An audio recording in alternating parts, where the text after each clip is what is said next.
Yo, boys. Welcome back. This is the summer that keeps on giving. On the West Coast Pacific Ocean, they say it's a code red swell for how big the waves are and how mercilessly they're pounding the shores. Here in Star Spangled Gamblers HQ, we can say the same about politics in the United States and around the world. Pratik, I think... What do we have to cover before we get to Rachel over in Arizona with the much heralded primaries coming up there? I've got Maryland primaries, Dr. Fauci. Did I forget gay marriage? We have to talk about gay marriage. Am I forgetting anything? Well, speaking of California waves, do you want to share your news? My news? Well, I don't know. It's do I have to? Yeah, I think it would be good. We are not a Los Angeles-based podcast anymore, boys. I say that with a great deal of hurt in my heart. Love California, love the waves, love the pretty people, love the Pinot Noirs and red blends of the Central Coast. But for where we are in our development as professionals and also as hosts of Star Spangled Gamblers, it no longer made sense to be a Los Angeles-based production. So we are now in the nation's capital, Washington, D.C. Can't believe I just said that. Can you? Well, I'm obviously happy to have you here, but my highest aspiration for SSG is that we'll relocate to a libertarian sea colony one day, away from all taxation. Where might that be? Maybe down with Ian Bezic in Colombia? They got good waves there, too. Oh, that's a good thought. We actually should visit sometime. But I don't know. I always thought of a seasteading colony like in Asia or something. Yeah. Well, check back in on this space in a couple years. It is weird being back. It is good being back with you, though, Pratik. Thank you for letting me celebrate your birthday. We got to wish you a happy birthday as well. Happy birthday, Pratik. Thank you. The picture was quite a hit on Twitter. Yes, indeed. Well, maybe speaking of that picture, because my nipples were pretty stout and kind of pointed straight at the frame. So maybe we should start on gay marriage rather than the Maryland primary, because I do think this might be an important topic for us. All right, sounds good. Okay. Well, and Kalshi, Tarek and Luana, if you're listening, I would like to make a deal with you. I will put a ring on Pratik's finger, even though he's already married to a woman, just so that I can hedge my wedding ceremony. I understand that hedging is an important thing for your regulators for the bets you offer. So I would like to hedge my wedding ceremony with Pratik in case Clarence Thomas blows it up. And that's why we need to be betting on gay marriage in the Senate. Does that track? I don't talk about gay marriage because I want to keep my Twitter account. Got it. Okay, well, it's important to politics this week. So I don't think anyone was really watching the ball on this, but Twitter blew up recently because Clarence Thomas and his Roe v. Wade shall not be the law of the land anymore opinion said that the Supreme Court should also revisit same-sex marriage. And Nancy Pelosi, the GOAT, greatest of all time, clapped back pretty quick, and the House just... I don't know if it was Tuesday or Wednesday, passed a bill to codify same-sex marriage with 47 Republicans supporting. So obviously now eyes turn to the Senate, and Chuck Schumer, the Democratic leader, has said, quote, "I want to bring this bill to the floor, and we're working to get the necessary Senate Republicans to ensure it would pass." We're obviously lobbying hard for this to be a betting market. This is going to happen, don't you think, Pratik? So actually, I want to ask you, before we dive into the substance of gay marriage, I want to ask you about an earlier prediction you made about this. So when Roe v. Wade had fallen, you made the prediction that as a consequence, Schumer would basically end up having to waste even more floor time on the Senate, dealing with basically base appeasing votes on abortion and so forth. And now I guess it's happening on gay marriage. I mean, what's your outlook in terms of Senate calendar? Like, how many of these are going to do? How much time is going to go doing this? I mean, that's always a fraught conversation. We were actually joking before this, and Zubby Badger, we need to get you back on the podcast. If you took a pencil out to all of our predictions about the Senate floor time, you could look at it and say we're just absolute geniuses, or you could say we're just the biggest idiots that you've ever met in your life. I would say that... Like, why wouldn't they vote on it? They know that they're not going to have another bite at this apple. They know they've got the Republicans in a bad place, bad kind of air parentheses here. If 47 over in the House said yes to this, I don't think this is a waste of time at all. I think Joe Biden is finally going to get a one-up on Barack Obama. That's what I think. So I think because I've never worked on the Hill, I don't really have an intuitive sense of how the Senate calendar works. But I guess the thing that I've always found perplexing is when you don't have a majority that you can really govern over in any meaningful sense.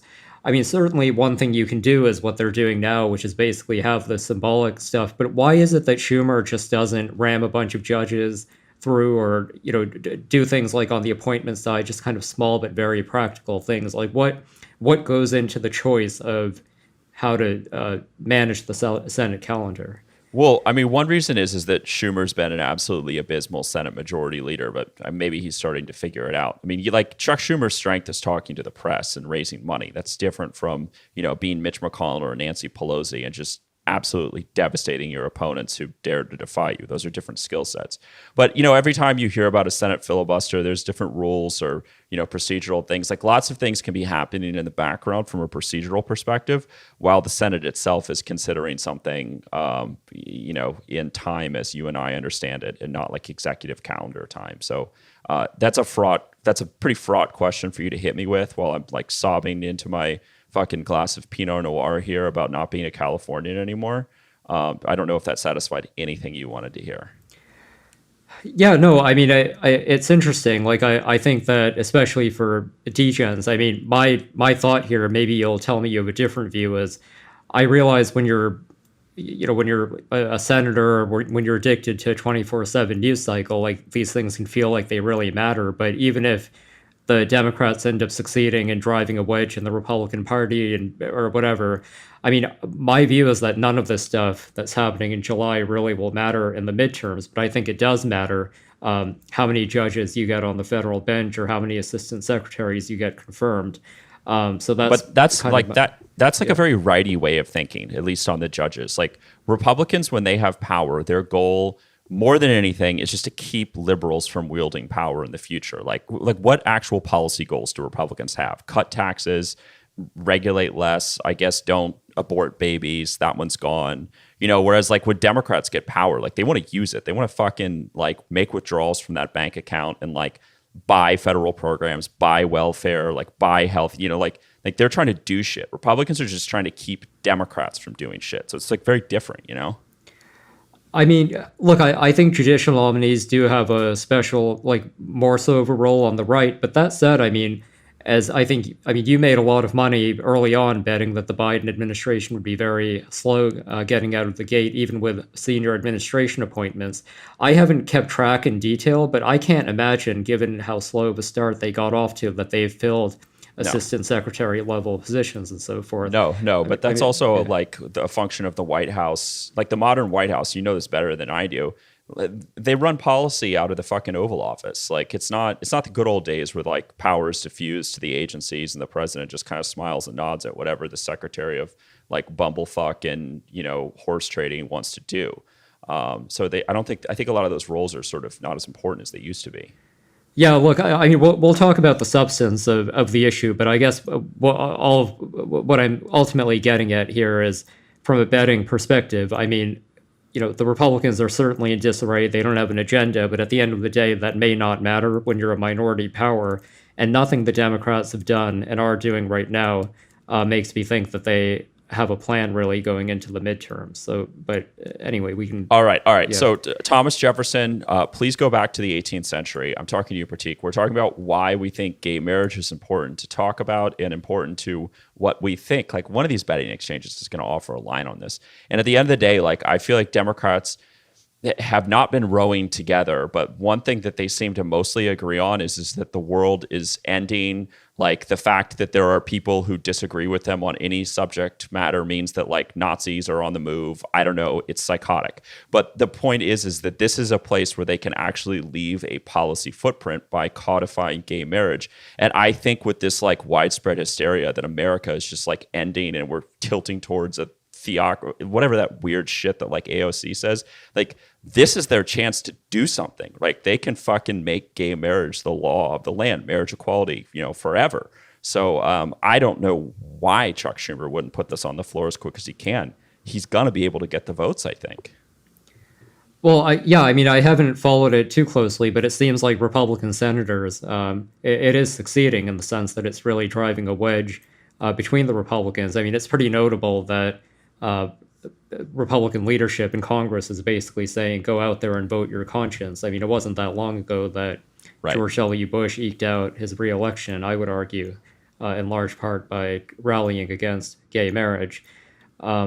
I suppose it's certainly a historical sea change, but I think we're probably looking at a couple weeks in the news cycle at most. Yeah, I mean, what was it, like 56 votes to impeach Trump? What was the final number? Yeah, I don't remember. That sounds right. I think about the same number of votes to block him from building the border wall. Seven Republicans voted to convict Trump. If you can get seven Republicans to convict Trump, like guarantee you can get 10 to at least let this get past cloture. Yeah, I mean, I think I saw. Am I correct that Tommy Tuberville said he's gonna vote for this, or maybe not? I mean, what is gayer than like a high-level football team's locker room? Would you have ever thought, though, that like a Republican senator from Alabama would be the one going soft on a social conservative issue? I mean, like I said, male camaraderie in an NCAA Division I locker room is, probably stretches our definitions of male camaraderie. Well, there you go. Okay, let's stop talking about this. So I'll speak for myself. I'm bullish on Chuck Schumer making marriage equality the law of the land. Watch this space. We need to talk about the Maryland primaries that happened this week, right?